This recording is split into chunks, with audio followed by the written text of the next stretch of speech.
World War II in the Pacific, 4 years of bloody hell, came to an end here. September 2nd, 1945, a solemn ceremony on the deck of the USS Missouri in Tokyo Bay. A mighty warship and a peace to celebrate. The ship was packed with hundreds of sailors, Marines, reporters, cameramen, and top military brass with legendary names: Nimitz, Halsey, Wainwright, McCain, representatives of 9 Allied nations, and Supreme Allied Commander General Douglas MacArthur. Just before 9 that morning, the Japanese representatives approached the Missouri. They boarded in silence, took their places, and the brief ceremony began. It is my earnest hope, and indeed the hope of all mankind, that from this solemn occasion a better world shall emerge out of the blood and carnage of the past. MacArthur was about to become the interim ruler of Japan, and the Japanese people, defeated and afraid, did not know what to expect until this moment. I announce it my firm purpose to proceed in the discharge of my responsibilities with justice and tolerance. Justice and tolerance. With those words, one Japanese delegate later said, "The deck of the Missouri was transformed into an altar of peace." The Japanese foreign minister signed the instrument of surrender, followed by the Army Chief of Staff. General MacArthur signed. Eyewitnesses saw his hands tremble.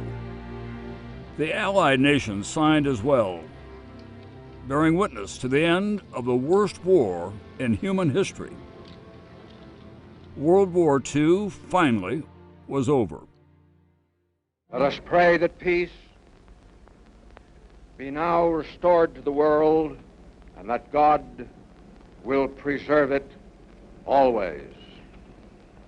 These proceedings are closed.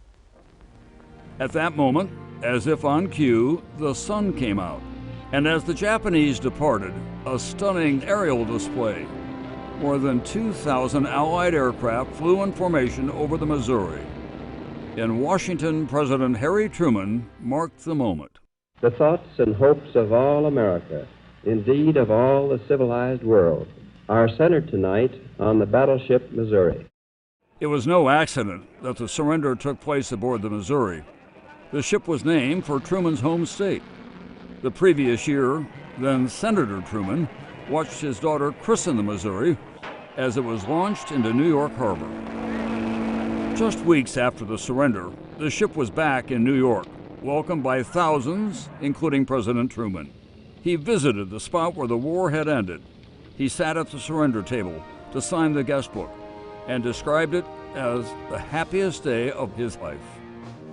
Today, with this plaque marking its now famous deck, the Missouri is anchored where World War II began for the United States. Mighty Mo now stands proudly and at peace at Pearl Harbor.